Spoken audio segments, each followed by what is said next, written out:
not sure if I will. Okay.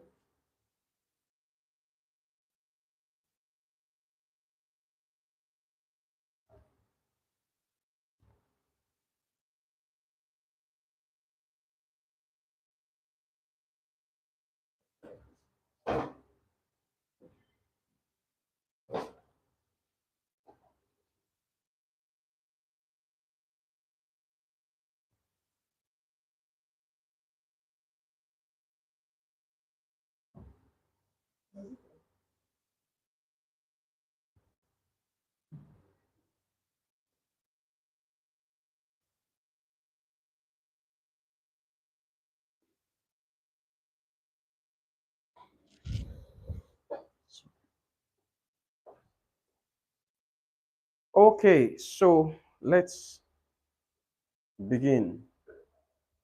What's wrong with it?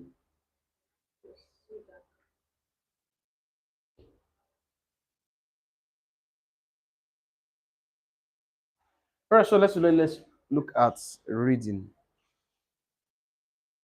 Um, in reading test, what do you find challenging in reading test?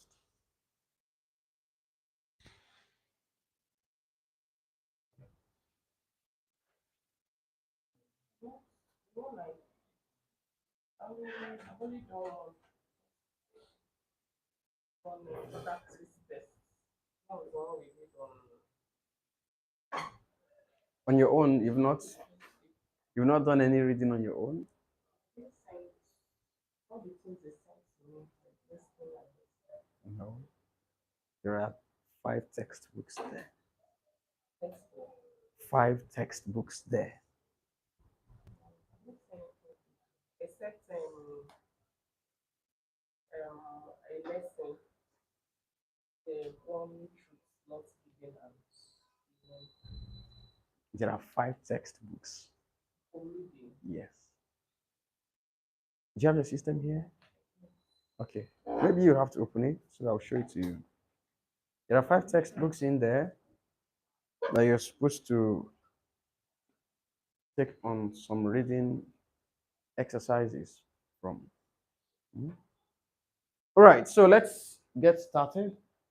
In reading tests, you need to understand that a lot is expected of you. A whole lot is expected of you to do. Because according to the IELTS examiners and experts, they feel that the reading test is the simplest aspect of IELTS test. And their major reasons are, one, if you are a fast reader, you are free and able to read a particular passage multiple times.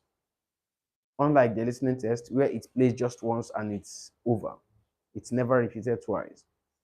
But for reading, you have the opportunity to read as many times as you want. Secondly, your questions are drawn from the passage that you've read. So they expect you to simply scan to get your answers from the passage. Also, if you are already conversant with the system, you should be with vocabularies rather. You should be able to easily read meaning out of the words used in every sentence.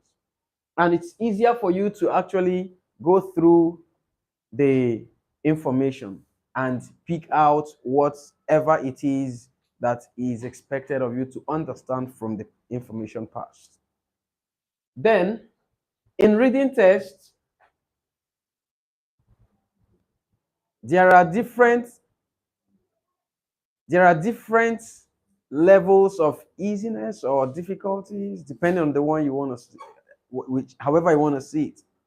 So if you are able to take on the first 2 sessions or passages as quickly as possible, then it's easier for you to scoop in as many marks as possible.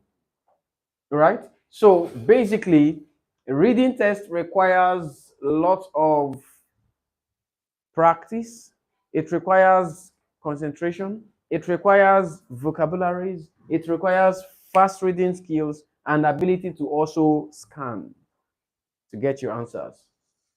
However, in today's reading test, I will want to expose to you or expose you to the important keys which will definitely help you to have an excellent or a great performance in your reading test. So these important keys include the trick, which is also known as the bracket trick. Then we have the tips, and then lastly we have the techniques. Now, to begin, let's look at the trick. What's your concept of trick? What does trick mean? When someone tells you that there is a trick in something or about something, what does that mean?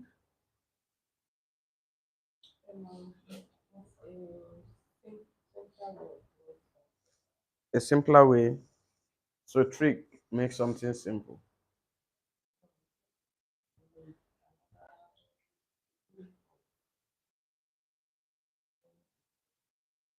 Can trick mean an approach to manipulate something and get a result? Or to have, not really manipulate, okay, a way of working around something without going through the rigorous processes or procedures, right?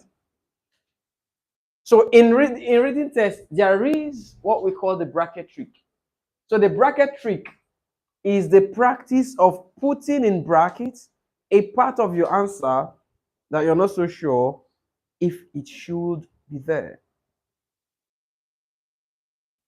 In reading test, the bracket trick is the practice of putting in bracket a part of your answer or answers that you're not so sure if it should be there.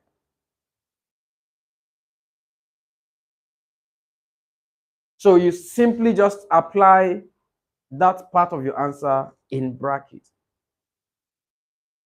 Remember, this definition or explanation does not or didn't in any way say that the bracket trick is the practice of putting your answers in brackets. No.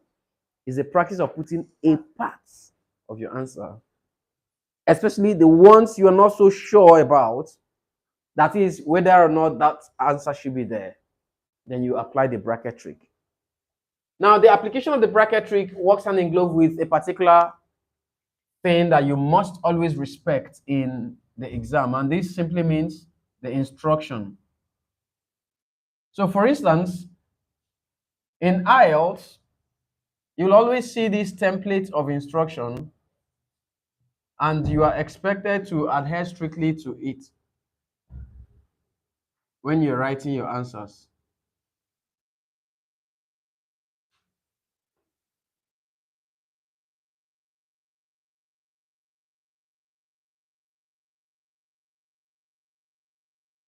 Okay, so right here, this instruction says no more than 2 words and or a number. No more than 2 words and or a number. What does that mean? What does writing no more than 2 words and or a number mean? How can you interpret that instruction?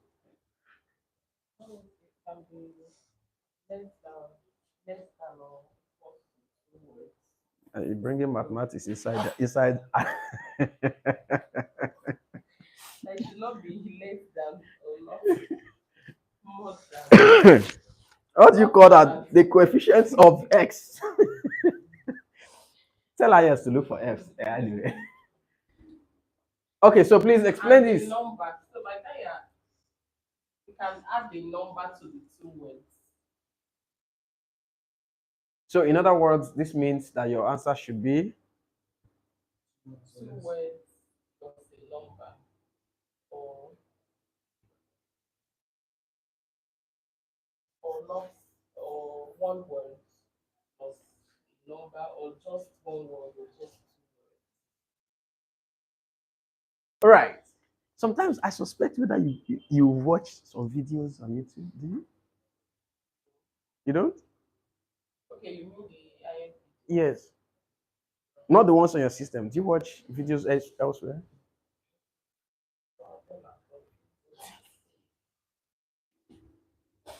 tried to. That was long time. That was, I think, beginning of the year. Because I wanted to write the exam since January, but I've not had time to practice. All right, so your interpretation of this instruction is very apt, correct? So it simply means some persons, when they see this particular instruction, write no more than 2 words and a number, their understanding of it is that the answers they should have for the questions under this instruction should have 2 words all through. You don't do that because that's not what the instruction is saying. The instruction is only emphasizing on do not write beyond 2 words and or a number or beyond a number. However, it simply means that your answer can be, okay, let me use this space. Your answer under this category of instruction or the questions under this instruction should have answers that cover between 1 word. It can also be 1 word and a number. It can be 2 words. It can also be 2 words and a number. Then lastly, it can be just a number without a word. That's what that instruction means. So, how do you establish that the correct answer to a particular question must have 2 words? How do you ascertain that? You may write the 2 words, but contrarily, what IELTS as a body have figured out to be the perfect answer is just 1 word. Whereas you wrote 2 words. And out of your 2 words, the 1 word that they want is part of it. In this case, your answer is incorrect. Even though it says 2 words. But it doesn't necessarily mean you have 2 words. Some answer may require just 1 word, and that's perfect for it. So what do you do at that point? That's where you begin to drop the bracket trick. That's where you begin to make use of the bracket trick. So how do you then apply the bracket trick when an instruction says write no more than 2 words and or a number? This simply means when you find a 2-word answer from your passage or from a sentence, for instance,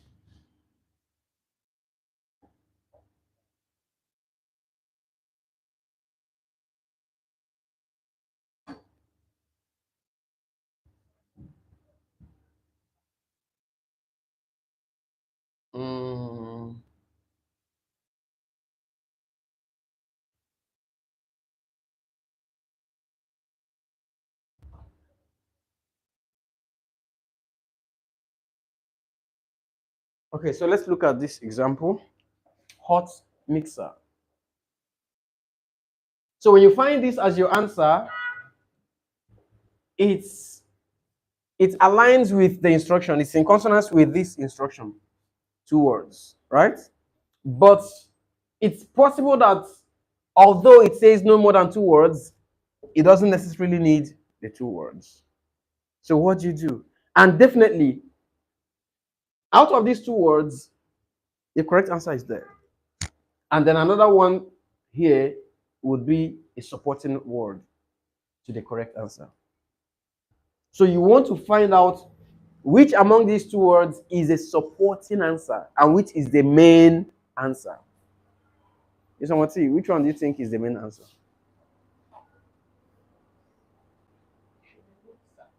Mixer. Hot will run away.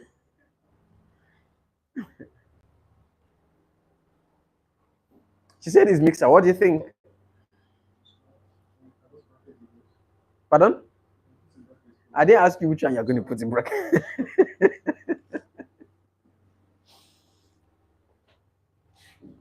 So the main idea right here is mixer, right? So once you've identified that the main idea here is mixer, that means in a way, mixer is a noun. Is that correct? It's the name of a device, right? Then hot is what? Is an adjective. What is it? What role is it playing? It's describing the mixer, right? So in this case, our main answer is mixer. This guy is just a supporting word. We have to leave it in brackets. Do you understand? Is there confusion? If we write just mixer. Perfect. What if you write just mixer as your answer? Very perfect. What if the answer needs hot and you have written only mixer? Will your answer be correct? No. So that's why I said earlier, how do you establish that a particular question requires one word answer or two word answer? How do you? There are certain situations you can factor that out, right? Whereas on the other hand, you may have some level of perplexion, confusion, right? So to play safe, you just identify the two words that you feel are perfect for that particular question. However, you also need to understand that the interpretation of this instruction also accommodates one word answer. So I just want to be safe so that the whole effort I'm putting in won't be a mess because of a word that is not required. So I'm putting my hot in bracket and leaving mixer open. Now let me make you understand what you have done by doing this. So when you have written hot mixer and you've left the hot in bracket and leaving your mixer open, this establishes or passes the message to the examiner marking your script that here is what you want him or her to focus a lot more on as your primary answer. This, you are telling the examiner, this is just optional. If it's needed, take it. If you don't need it, it's in bracket, ignore it. That's what you've done when you do that. You understand? So in a situation where the answer requires only mixer, like you said, this guy does not affect your answer. You are good to go. In a situation where hot mixer is required as the main answer, then you are also good to go. But when you write just mixer and the answer requires hot, this is incorrect. But if it requires only mixer and that's what you wrote, you are also good to go. But the only little risk is what if, right? So this is how to apply the bracket trick when you're treating a section that says write no more than two words and or a number. Please, any confusion? Any confusion? Okay.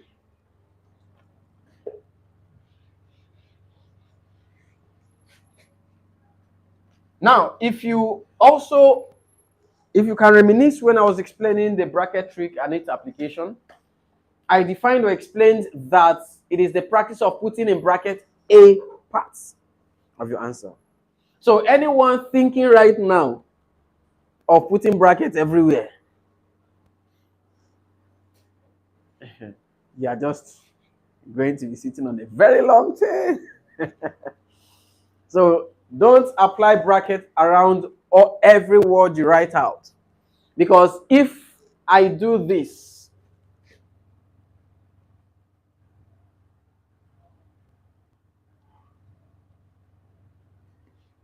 you know what it means? There is nothing written.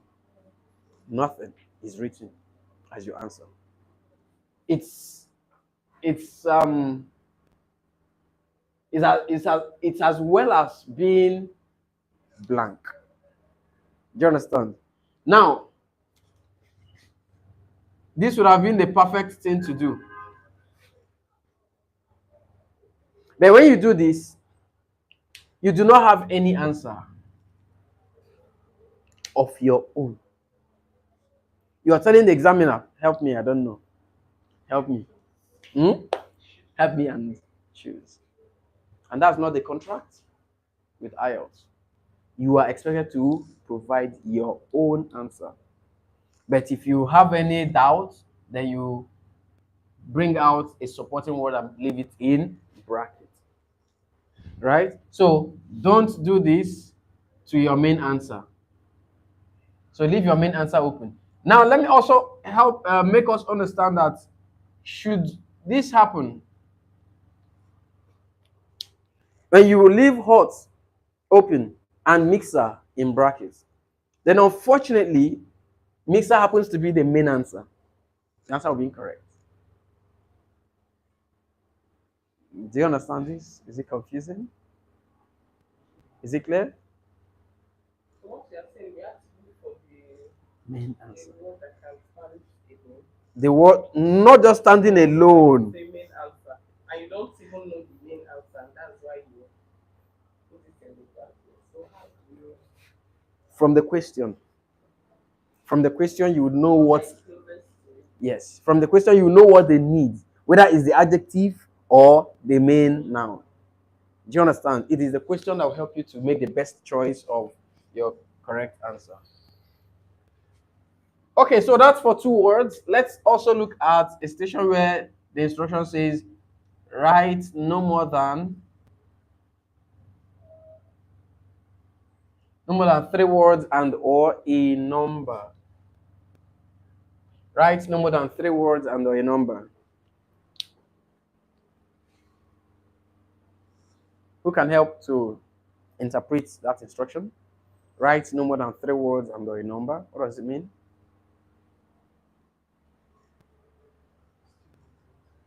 Hmm? It's still same, Same approach. same approach. And we are adding three words. So it means when an instruction says write no more than 3 words and or a number, the emphasis is do not exceed 3 words. Do not write beyond 3 words. However, you are not compelled, or you're not being compelled to write 3 words all through under that particular section. That's what this is saying. So, in other words, your answer can be 1 word. It can be 1 word and a number. It can be 2 words. It can be 2 words and a number. It can also be 3 words. It can be 3 words and a number. Then it can be just a number without a word. That's the interpretation.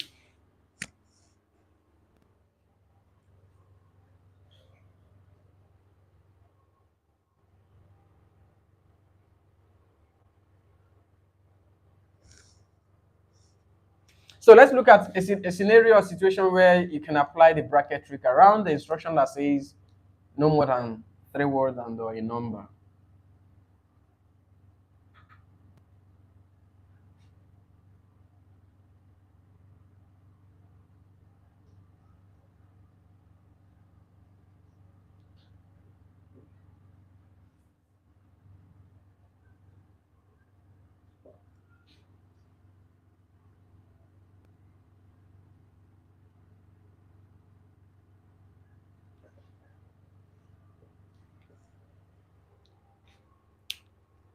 Okay. So we have this 3-word answer, the compulsory payslip. Or let's look at it this way.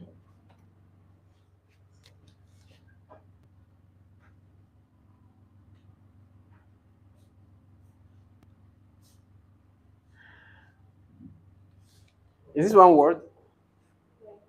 Hmm? 6-month compulsory payslip. Maybe you're reading a passage that talks about maybe leave or something, medical application, medical leave, and all.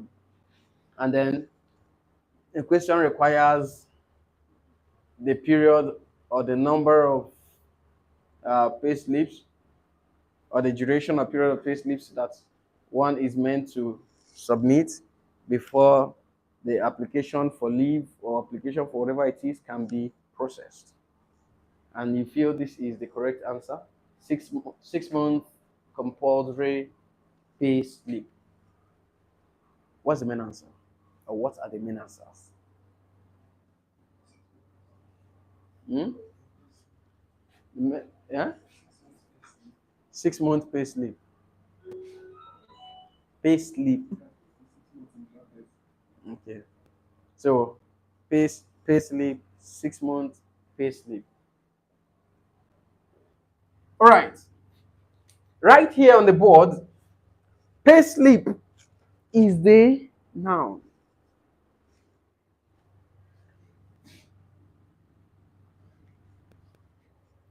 Compulsory is what? Huh? Adjective? It's compulsory adjective.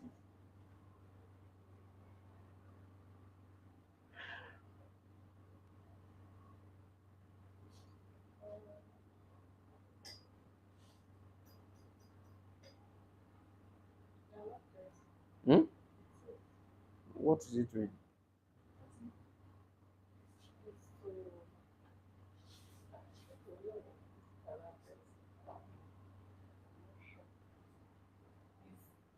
It's just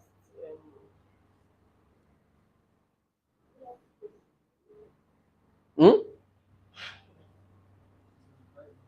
It's what? It qualifies the noun. How is it qualifying it?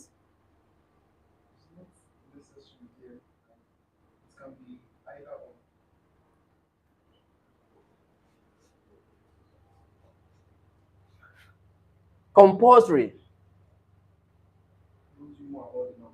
is what? So is it an adjective?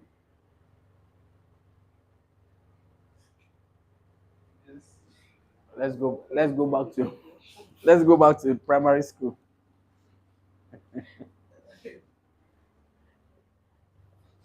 All right. So it is an adjective. 6 months is what? Huh?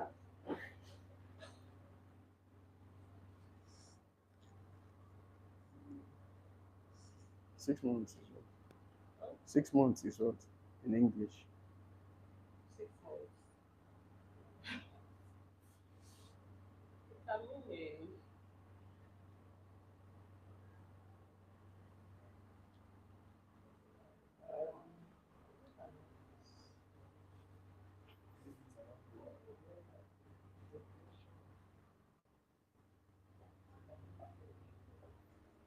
6 months is what in English?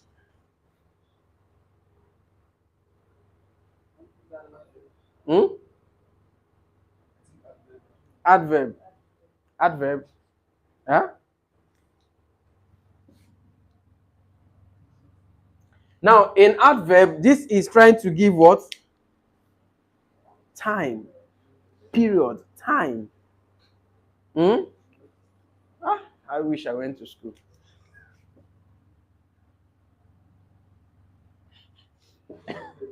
Huh? Now, let's look at this. 6 month compulsory pay slip. Which is our main answer? Pay slip. Now, these guys are just supporting, but in a way, if you choose to leave this guy this way, it might be right. But are you 100% sure? Will you be 100% sure if you choose to leave it open? You're 100% sure. So you prefer. compulsory business is not saying the duration, not correct. I think 6 months is more appropriate. Even in any application, right? You need to come up with 6 months pay slip, right? It's like a standing policy. Even without making mention of compulsory, you know it's necessary, right? Okay, so you leave it this way. What if it's not needed? What happens? You argue with IELTS. So that's why you have to put the brackets. No, here. What if the 6 months is not necessary? What if they want pay slip alone? Considering So, this, it can still fly. So to play safe, you see, the bracket trick does not affect you. It doesn't affect your answers. It only helps you to stay safe. So if you don't choose to put it, you are gambling, actually. Basically, this situation now, you can put two words in bracket. In separate brackets. Perfect. In separate brackets. So as it is, payslip is what you're telling the examiner to consider as your main answer. So if it is the only answer that is needed for that, for whatever question you're answering to fly, you are good to go. All these ones in brackets will be ignored. If the question requires 6 month pay slip and the 6 month is in brackets, it doesn't matter. You are good to go. If the answer needs 6 month compulsory pay slip, you are also good to go. Please, do you have any confusion?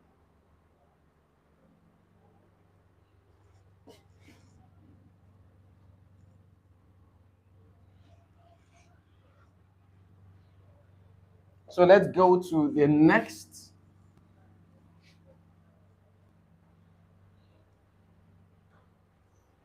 Let's go to the next T, which is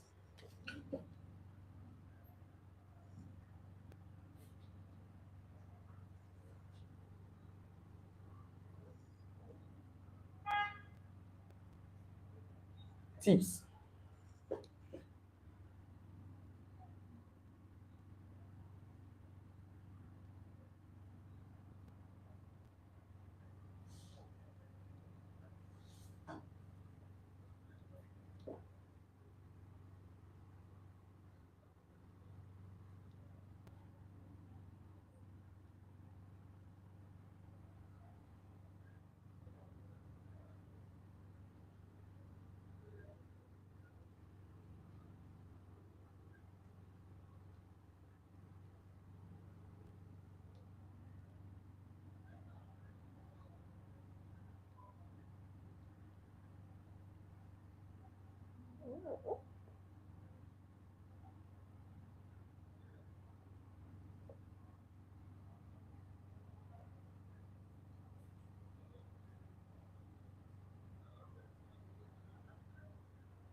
All right.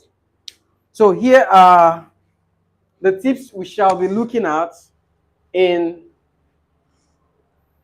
this reading test training. The first tip states that you should always read the instruction for each section carefully before attempting any question. Always read the instruction for each section carefully before attempting any question.